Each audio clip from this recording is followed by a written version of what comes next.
Good afternoon, everyone. I'm very aware that I'm introducing someone who at this university probably needs no introduction, in the sense that I think Pinar is just incredibly well known for being someone who brings people together and as both activist and researcher. As Carolina just said, Pinar has just finished her PhD in art and law and migration. And as part of her PhD thesis, she was examining how art practices can be used for creating social change in migration. And I think we'll hear some of this today. I know Pinar conducted with UNESCO Rwanda, or Rwanda now, while Pinar was working at Maryhill Integration Network as a human rights coordinator and still doing her PhD at the same time. And I knew her as the person who would always get things done. If someone said, hey, someone should really organize this, then within 2 minutes, I would know that Pinar would be starting to plan how this would actually happen. And this was always incredibly inspiring just to see how you would pull all the various people who needed to be together into the same room. I've also seen her put on a theatre piece at the Royal Society of Edinburgh, which I think was just a really amazing day to experience. And you got pulled into it last minute. I did get pulled into it last minute. Did not regret it one bit. And I don't know if we're going to hear about that today, but that using the theatre of the oppressed methodology, which basically put on a performance showing the current issues that we have regarding migration in the UK, and then using audience participation in order to try and co-develop solutions for these problems. So I've been told we're going to be doing some interactive co-developing today as well. I look forward to this. And without further ado, please take the word, Pinar. Thank you so much, Dan, for the nice introduction. I hope it's okay for people online. If any moment you can't hear or see, just maybe unmute yourself and say something. Feels like we're doing some session now, like if you can hear us, just say something. But yeah, so today I thought I could talk about some of the research findings I have from my PhD, but also relate to the realities on the ground of people's experience in the asylum process, as well as maybe doing some creative banners at the end if we have time. So before I do that, I thought it would be good to do a little game, because why not? And today's Thursday, and people online, maybe you can participate by, if you're on mute, feel free to stay on mute, and you can just repeat after me as well. So it's just a small game so that we're in the space. And it's a very easy game. I've done this before with some people in the room. It's just a game where we say yes and no. So I'm hoping that will be okay for people. So I'm just going to repeat yes, no, and then you're just going to repeat after me. Again, if you're online, you can feel free to join in by, you can unmute yourself, but it might be chaos, but why not? So we'll start very easy one. So yes, yes, no, no. Yes, Yes, no, no. Oh, yes, yes, no. Yes, no, yes, no. Yes, yes, no, no, yes, no. Yes, yes, no, no, yes, no. Okay, we've got this. And now I'm going to reverse it. So whenever I say yes, you're going to say no. When I say no, you're going to say yes. So we'll start easy again. No, no, yes, yes. Yes, yes, no. No. I love that one. No, no, yes, yes, no, yes. Yes, no, no, yes, no. No, no, yes, no, no, yes, no. Yes, yes, Okay, we need to practice another time. Can anyone say yes, no in another language? Yes, speak. It was there. Anone. Anone. Ano, Ne. anone. So ano means Yes. yes. Ne means no. Okay, ano and ne. So we'll try this ano and ne. So ano means yes, no means no. Ne. What language is that? Check. Czech. Okay. So Ano. so you want to Yeah. do you want to Say ano ne. Yes. Okay. Ano ne. If you want to leave, Ano, nene. Ano, nene, ano. thank you. Thank you so much for that. Yeah, we could continue this for a very long time, but maybe we'll do another time in different languages. So as Dan said, just finished my PhD, which was looking at the connection between art and law in migration, and it's so nice to have Alison Phipps, one of my supervisors in the room, and Maria Fletcher from the School of Law. And the PhD was looking at the connection between art practices for social change. So what does social change mean, and how could we use art practices for social change? And we also looked at the connection between art and law in the context of migration. So having a comparison between the international protection on migration and looking at also the immigration law in the UK. And we are not going to have time to look into too much detail today, but one of the methods I had used for my research was to present my data as a legislative performance, so which is part of the theatre of the oppressed, a methodology used by Augusto Boal in Brazil. So I had presented my research data called Cycle of Migration in the form of a legislative theatre, which will be performed in June as part of the World Conference on Community Development taking place in Glasgow. So for today's presentation, I wanted to present in 3 parts about introducing with brief history of migration in Scotland in terms of looking at early 2000s when people were being dispersed into Glasgow. So I'll be referring to people in the immigration system as people seeking asylum, and anyone with refugee status as refugees. So in early 2000s, Glasgow was identified as one of the cities to welcome people seeking asylum. And as a result, lots of organizations were formed, such as integration networks, which back then was a stronger network where you had the networks in the south, in the north, west, east, and it was well funded as well back in the day when initially first people started arriving. We have the Scottish Refugee Council, which I saw someone online as well, so welcome. And Scottish Refugee Council is the main body in Scotland who provides support for people.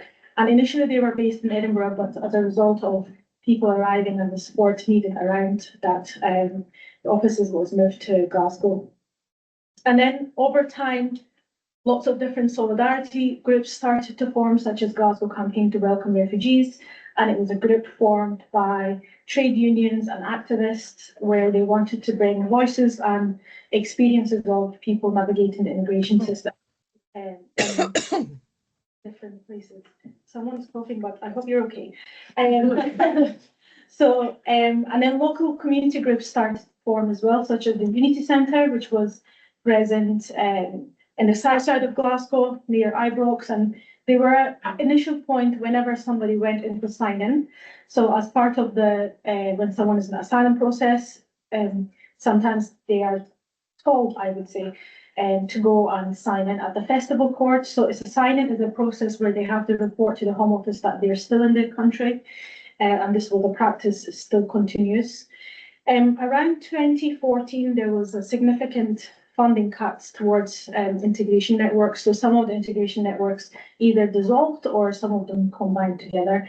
So the one, I think one of the biggest one in the south side of Glasgow, for example, that sort of over time disappeared, but some of them still survives and maybe change their name or change their objectives. And alongside that, new groups started to form as well. This is an overview of welcoming in terms of how people are welcomed when they arrive to the country. And you can see the process itself is very complex. Usually if somebody is seeking asylum, they are, let's say I was seeking asylum and I could be dispersed anywhere across the country. So I could be dispersed somewhere in England, or I could be dispersed somewhere in Scotland as well. And each of the areas have different provisions of housing. So in Scotland, we have MEARS at the moment. So they have the housing contract for people seeking asylum for 10 years. Before that, it was CERCO and then G4S. And there have been significant complications around whenever people got the housing contract, issues around, I remember with CERCO, their housing officers used to go into people's homes, and it was justified as a way of checking on people. So imagine if you were a single person or fled from persecution or based on domestic abuse or violence, and you had a male person coming into your house, and if you were in shower, and these were the realities of people when we did a small report about experiences of being accommodated by CERCO. So as a result of some campaigning, CERCO then lost the contract, and mayors eventually got the contract to accommodate. And there are some issues around with mayors, which I'll come to later on.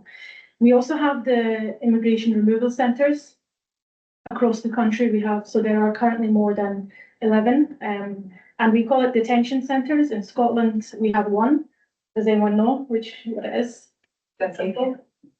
Yes, so we have Dangelo Detention Centre, which used to be old prison, and now it's being used as a detention centre. There's an irony behind that as well. And Dangelo is about less than an hour away from Glasgow, and unless you know you're going there, it's very hard to find that you would know that there's a detention centre that exists there. There is no time limit on detention, so anyone could be, if someone is put into a detention centre, they could be detained for a long period of time. There are organisations like Scottish Detailee Visitors who try to provide some advocacy work and some support for people in the detention centres, but there is no time limit in full detention, and UK is one of the only countries in the international community where it doesn't have a time limit. So there's a significant, again, problems and issues around that as well. And then the rest of the journey, which I'm showing, is some of the laws that was proposed and passed when I first started my PhD. So every single year there was a law that was proposed, such as the Nationality and Borders Act, and up into the latest one, Border Security, Asylum and Immigration Act. At any point, by the way, if you have any questions or contributions, just feel free to raise your hand or just unmute yourself. The other issues, which I'll come back to in a minute, I wanted to talk about the performative aspect of such policies and experiences. And I call this the performance, and the performance of the language. I find it very vicious and vile, and the way that it narrates the general public, and it takes the general public on a journey towards divisive narrative and discrimination, such as Suella Braverman saying that her dream was, an obsession was, to see a flight taking asylum seekers to Rwanda, and this was performed in a public space and performed in front of cameras and within the media, where we had a Home Secretary saying this was her dream and obsession. She then later on had to use words such as hurricane of migrants coming to the UK, and words such as migrants, refugees, asylum seekers, millions, and hurricane are continued to be used. And recently, I would say the word of illegal is being used, and it's being normalised, and that's something I share with Alison and here sometimes when we have conversations about the danger of normalising a word and the danger of when this becomes okay to use it on a continuous basis, such as when current policymakers or politicians keep saying that we have illegals arriving here, people are doing illegal work, and the danger behind that when we say, what do we actually mean by illegal? And once this is normalised, it creates that tension within communities. So the borders that we are witnessing at the moment, as I mentioned, it started, I would say, around 2022 with the Nationality and Borders Act. Again, the process of having a new proposal, a bill, and then to be enacted and become an act every single year is not normal, and it's not good. And the first immigration law we had in the country was in, I think it was 1905, the Aliens Act. So when you look at the language itself of the first law we had, calling 1905 Aliens Act, and then going back, and we were seeing the Illegal Migration Act 2023. So there is that narrative, and it has not changed, unfortunately, over 100 years, where the same performance is being displayed, but not this time within the words, but within the laws. And I think that's where the danger comes. We had the Nationality and Borders Act, which was followed by Illegal Migration Act, and in both of these policies, it was a narrative of using Rwanda as an offshoring place where people will be sent to outside of UK until their asylum cases were being processed. So that's where the narrative started of we should differentiate and UK should not take the responsibility of it. And then this was followed by the Safety of Rwanda Act 2024, which is now scrapped, thankfully. And I don't know if Sarah, you can come in at any point as well, but if this act was practice, it would be the end of seeking asylum and end of the asylum process pretty much.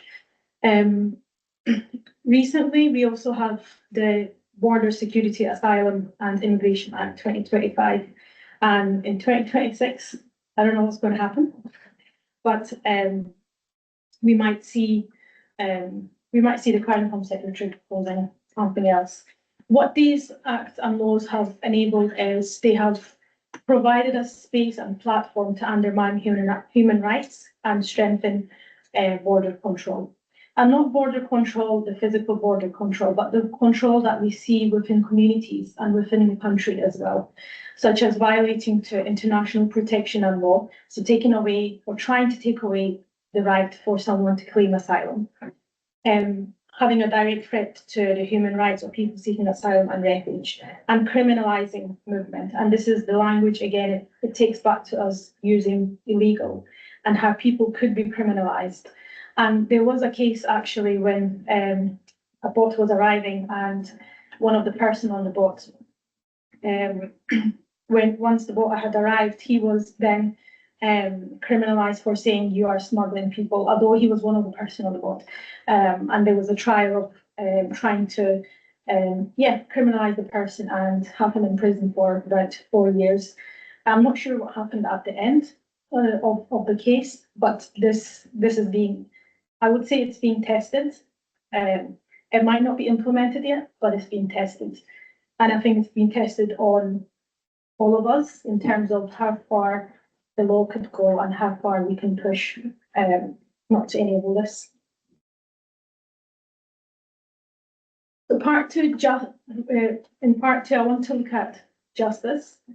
This is a word that, which I think has multiple questions around it. What do we mean by justice when we say we ask for justice? We have created a group called Refugees for Justice, and this is something we always talk about. When do we achieve justice, or where does it take us to?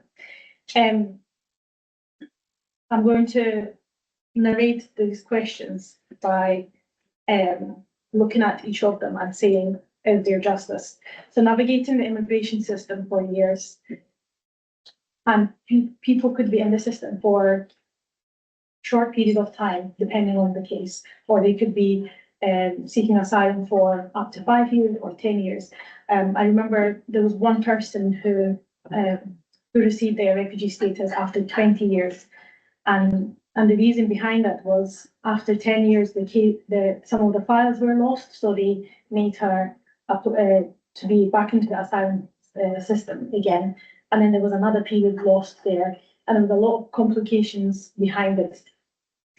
But once someone is in the asylum system, let's say I might have my initial interview, and then I might have to wait months and years for the second stage.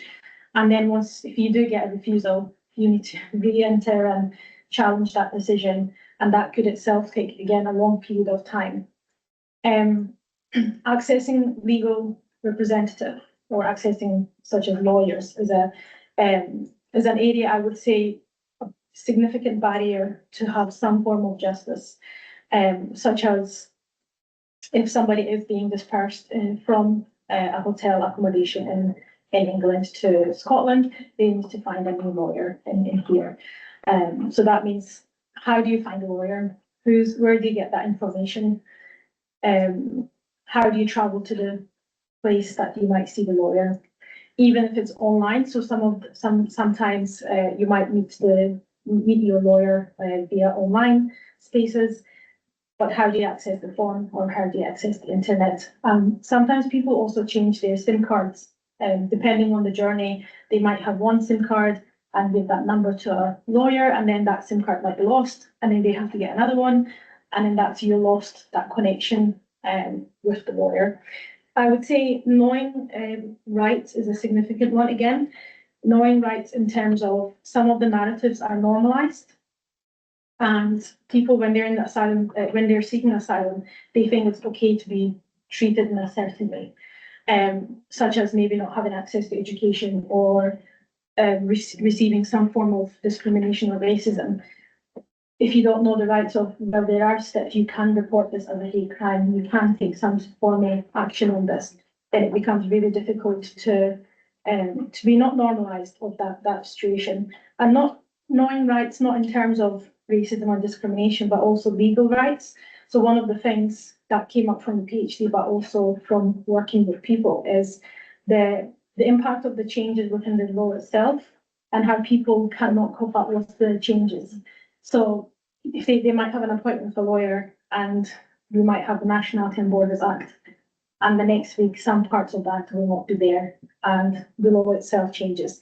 So how do you keep up with that? And also the words as well, like when you read, I mean, if you do have a free time, do go ahead and read the whole act. But when you read it, it's not easy to understand. So there's an initial barrier itself there, where you're trying to understand what is written there, and when you're trying to translate to make it more accessible, and not just translate in terms of making it accessible, but in multiple languages as well. There's an amazing toolkit from Right to Remain, where they have a diagram of explaining the asylum process, and they also have videos in different languages, which I think is widely used by lawyers and by people as well. I've left the space for hotel accommodation because I feel that's an area that we could spend some time.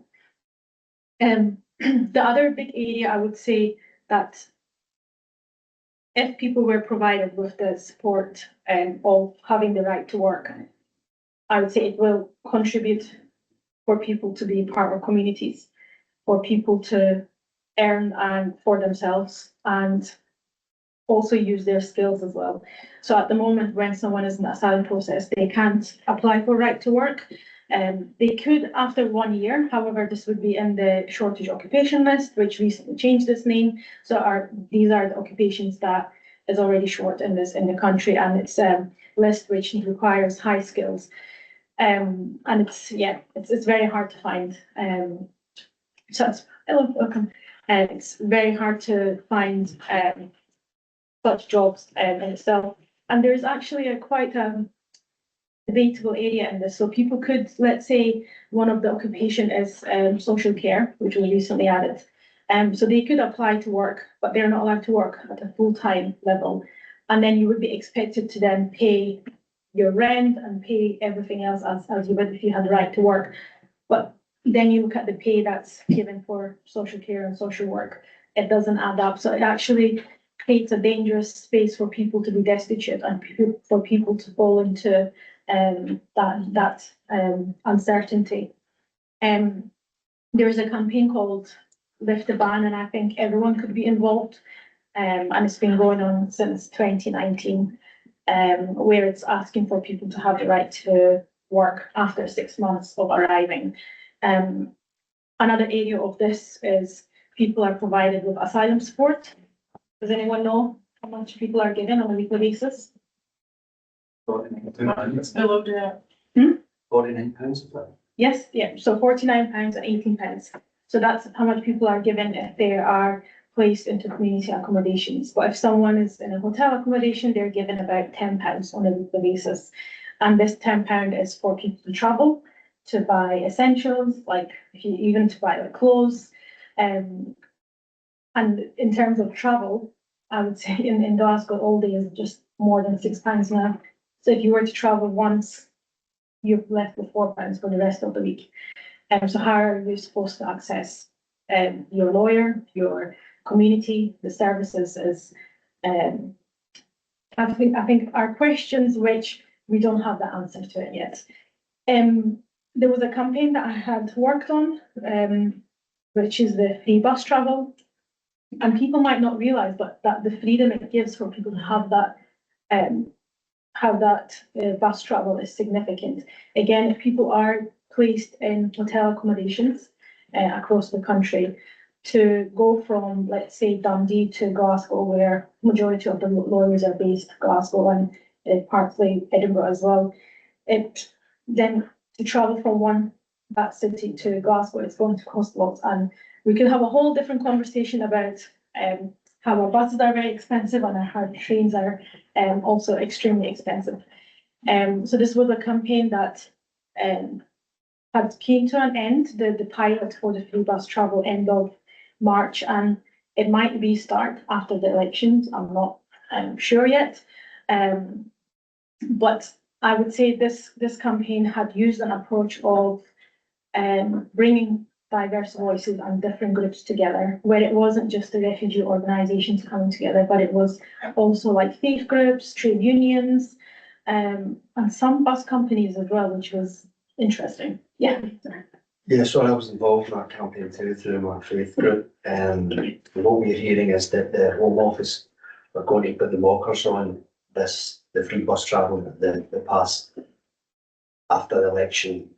Let's assume that there's an SNP government, they'll push for the free bus travel, but the Home Office have said it's an overreach of their devolution powers. So they're going to put a stop to any prospect of, that's what we're hearing on the ground, the free bus pass going forward. Because the idea is to create a hostile environment, and if people think they've got a free bus, this is the Home Office. Yeah, so just for those online, the comment was about that there's a conversation about not maybe making it move forward because it's a stretch to the power that Scotland had. Overreach of the Scottish Government's powers. That was actually a narrative that I remember Scottish Government had discussed about the Home Office might stop this, even at the pilot project, pilot aspect of it. But there were possibilities that made the free bus travel feasible. We can have a chat about it later. Maybe I'll give some campaign tips on this.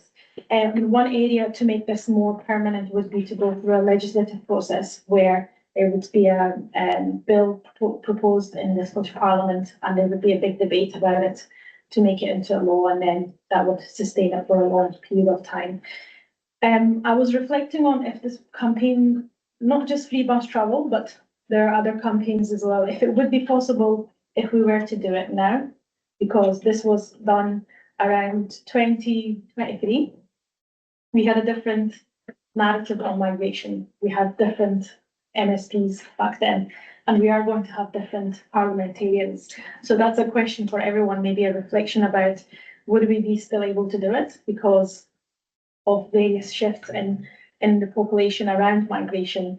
And again, we had support from trade unions, faith groups and different organisations, and from the wider general public as well, I think, which is so important. And it makes me question, would we still be able to do it if it was to restart again? I'm giving some space to talk about hotel accommodation in Scotland, because this has changed the narrative and the shift on how support groups are created in communities, as well as how people are displaced in communities, and the rights that people have, and the options and possibilities of having access to justice.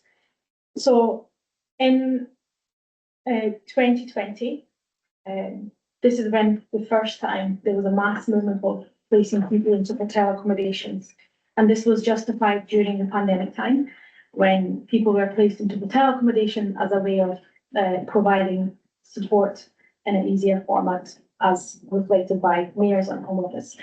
So people were started to put placed into hotel accommodations, and there was 2 incidents in Glasgow.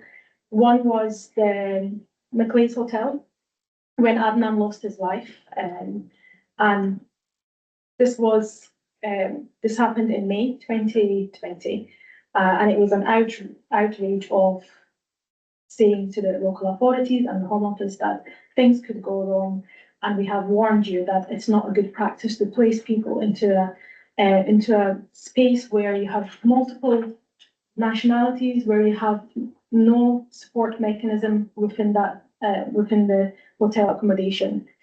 A month later, there was the parking incident, as we call it, parking tragedy, where one of the person in the hotel, Bedruddin, he actually asked for support, and he made more than 72 calls to say that I want to be returned back to my country of origin, because he's just not accepting the conditions that he was living in.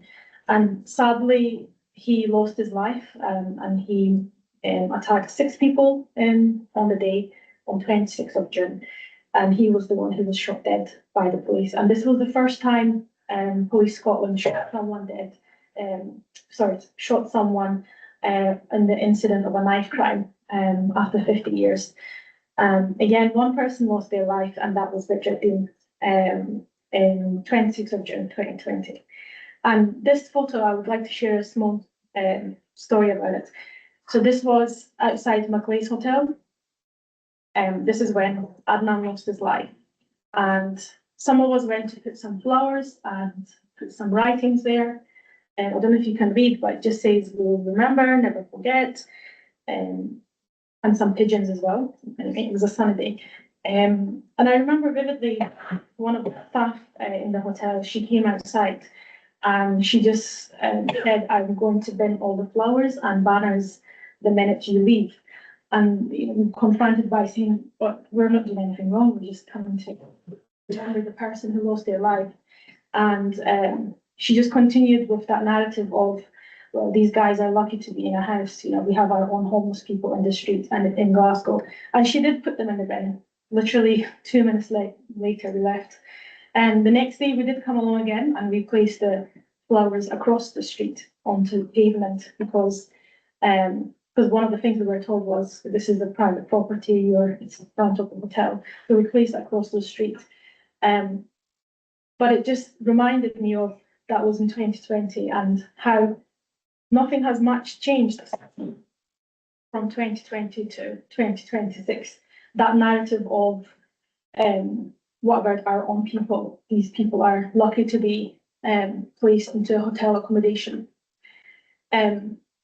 This usage of hotel has now expanded across Scotland, and it was then 2020, after the incident in Parkin, Glasgow City Council said, we don't want to be the dispersive city, so we're not going to be the only dispersive city in Scotland, which then opened the gate for the 32 local authorities in Scotland to also accept people. And then the usage of hotel accommodation expanded across the country. Now we have, I would, sorry for the language, I would call them ex-hotels, because when we say hotels, we're thinking of you go for a holiday, for a week or 2, 3 weeks if you're lucky. But these are ex-hotels because they're primarily used to accommodate people seeking asylum, and the hotel owners are making significant profit. And some of these hotels are hotels which was not used, or hotels which are not in an adequate condition, where no one else would use them anyway. So obviously the owners are making significant profit from this, and why not? if their hotels are not used and it will be knocked down, why not make profit from it, is the ideology behind it. So that led to other local authorities to be in the pool of hotels being, ex-hotels being used in their locations. I want to again share another mini story of how we have seen hostility that could have been possibly avoided 6 years ago to have now been expanded. Hostility, I would say, within the communities, and hostility that has been projected with the language and through the media. So this picture in the middle That's a protest in Falkirk. So there's a hotel in Falkirk which has been used to accommodate people seeking asylum for more than 3 years now, if I'm not mistaken. It could be 2. But this was the first, I would say, protest that occurred. So one of the things that we have seen is once people are placed in these ex-hotels, some of these hotels are in rural areas or in isolated locations. So you can imagine the lack of access to education, the lack of access to community volunteering, the lack of access to accessing legal rights, so whether they're traveling, but also the lack of access to, I would say, community spirit, because this is the welcoming that people are being witnessed with, where they are exposed to vicious and hostile chants of, on a continuous basis, to be told to go back to where they come from, to be told that they are not welcome in the communities. And one thing maybe for us to reflect and discuss as well is about the funding behind such groups. To make these banners are not cheap. We're talking about meters or in length and width, and again, hundreds of them. So who funds them? How do they get traveled into rural areas? Is another question. I want to talk about, yeah, do you want to, I don't know if you're pointing at this. No, I'm pointing at one that the banner that says reform. Yes. I've got the logo. So it would be nice to open up for about maybe some, if anyone has any experiences of challenging hostility at such moments, but I tried to do it in here and it failed epically. And I mean, having a look in this picture, I do look quite suspicious as well, like sitting at the corner. So this was the first protest in Falkirk, it's the same time as this one, where I just put a corner saying conversation corner and just put bullet points to say, let's talk about immigration, anything you like, unlike your hopes and dreams. It was something nice idea. It failed really badly. And I think because it might be a few areas, it could be because it was the counter protest, the side that I was on, there was about 200 of us, and then the side on the other side, it was about 1,000 of them. So, and at the beginning it was only 6 police officers, and this is the first time I have ever felt things could go wrong and there could be violence taking place. So most people just laughed at this. I had encountered, I think it was 4 teenagers, and we had an extremely useful conversation. They came along and they said they're not in either side. They just live in Falkirk. They saw this video on TikTok and they want to know what's going on.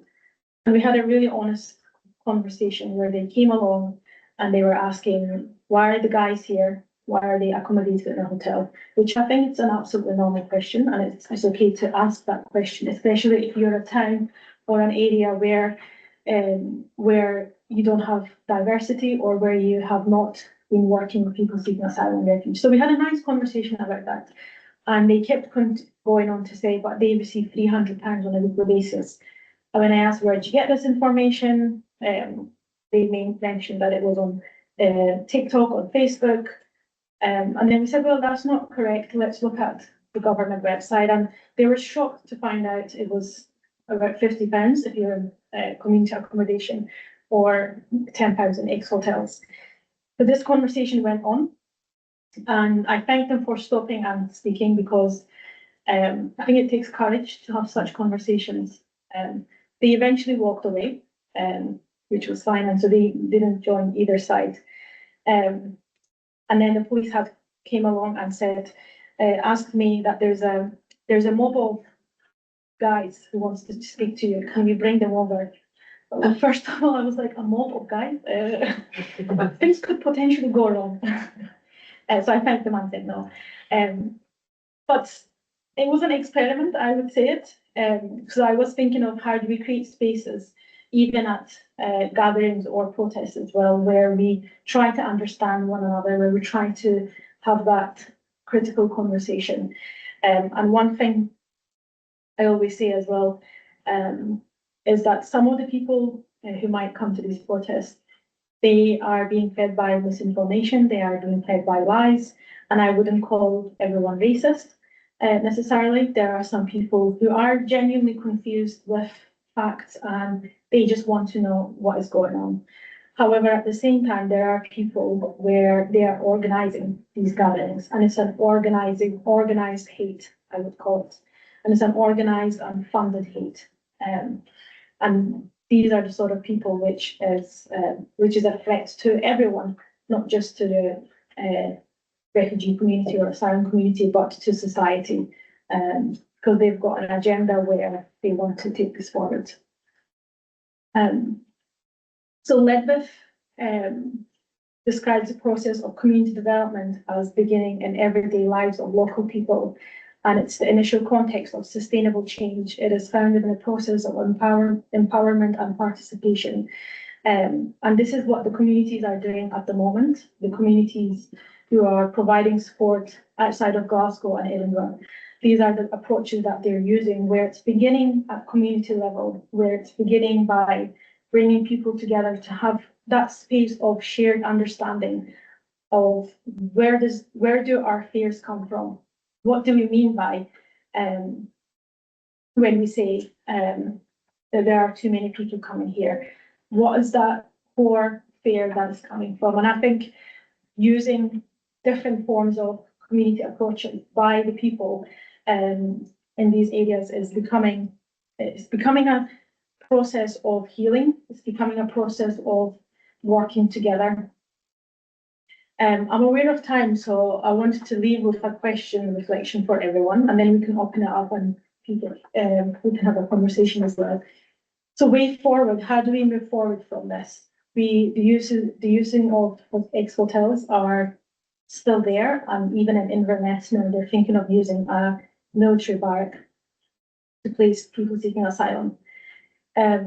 Education and community, in terms of the form of racism we are witnessing, is changing. It's not becoming verbal or physical racism, but it's becoming in terms of targeting children and parents and using terminologies which would not necessarily label someone racist, such as there was a protest that took place outside in Paisley, and the headline read, as it says here, Scottish Council has announced it will no longer run adult English classes on a shared school campus after an online backlash led to protests at the gates.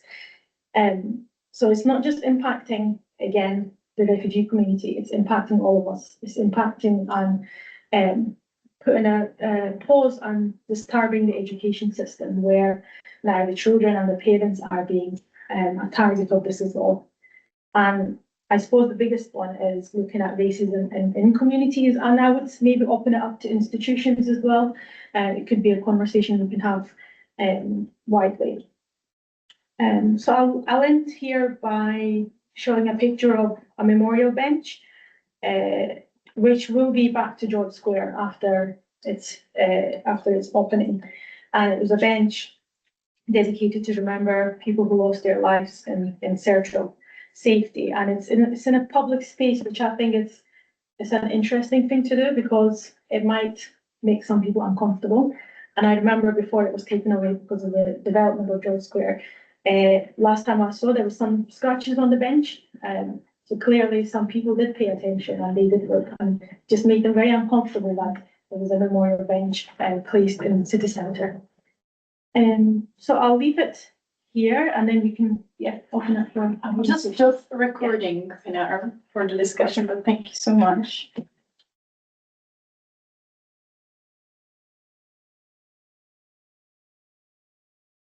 I also have some pens and cardboard. If anybody feels inspired to write messages of solidarity